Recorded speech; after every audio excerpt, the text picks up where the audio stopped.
এরকম। তো নরেন্দ্রনাথ প্রথম দিকে কাঁচা নিরাকারের দলে ছিলেন, তে মূর্তি ভগবান এসব বিষয়ে মূর্তি টূর্তি বিশ্বাস করতেন না, দর্শনাদি খুব কম মানতেন।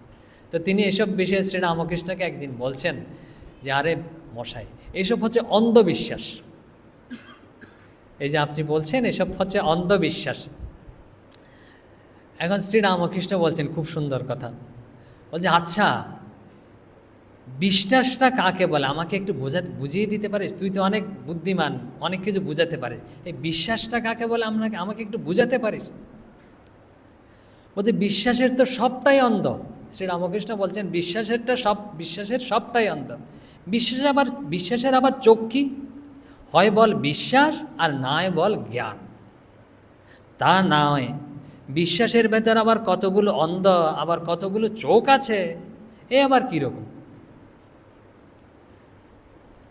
পরবর্তীতে স্বামী বিবেকানন্দ বলছে বাস্তবিকই আমি ঠাকুরকে ওই বিশ্বাস কথাটা বুঝাতে গিয়ে না ওই দিন খুব ফাঁপড়ে পড়েছিলাম, তার কথার কোনো উত্তর দিতে পারিনি।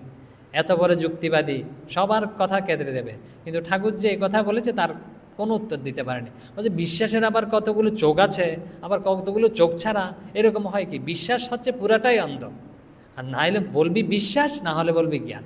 কীরকম? ধরুন আপনারা অনেকেই বেলুড় মঠ গেছেন, হয়তো কেউ কেউ জাননি। তো যে বেলুড় মঠ দর্শন দেখে এসছে, যে বেলুড় মঠ দেখেনি তাকে এসে বলছে যে মঠ হচ্ছে এরকম, এখানে ঠাকুরের শ্রী বিগ্রহ এরকম আছে, ওই জায়গায় আছে, বেলুড় মঠ বিষয়ে বলছে। এখন যে দেখেনি তাকে কি করতে হবে? হ্যাঁ এরকম বেলুড় মঠ হচ্ছে দেখতে এরকম, তাকে বিশ্বাস করেনি, তাকে বিশ্বাস করতে হবে। আর যে বেলুড় মঠ গেছে তার তো জ্ঞান হয়ে গেছে বেলুড় মঠ এরকম, তো বলতে হবে হচ্ছে বিশ্বাস মানে পুরাটাই অন্ধ, এখনো দেখেনি। আর জ্ঞান হলে তখন আর বিশ্বাসের প্রয়োজন নেই, সে তো তার তো জ্ঞান হয়ে গেছে, সে তো দেখে নিয়েছে। সেরকম ভগবত বিষয়ে সেরকম ভগবানকে যে দর্শন করেছে, অনুভব করেছে, তো তার কথা হচ্ছে বিশ্বাস করে ধর্মপথে এগিয়ে চলতে হবে। তো তার কথার উপর, গুরু বাক্যের উপর শ্রীরামকৃষ্ণ বারবার বলছে খুব বিশ্বাস থাকা চাই। এরকম প্রথম কথা হচ্ছে কি, যে বিশ্বাস, এই জন্য বলছে ভগবানের বিশ্বাস। তো বিশ্বাস এরকম হওয়া চাই। আর বিশ্বাস যখন পাকা হবে, আমরা যখন ওই দিক দিয়ে যাব, তখন আস্তে আস্তে আমাদের জ্ঞান হয়ে যাবে।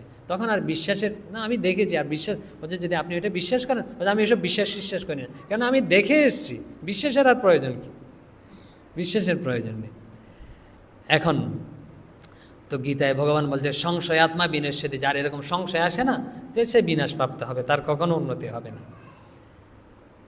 এখন আমরা যেটা বলছিলাম, এই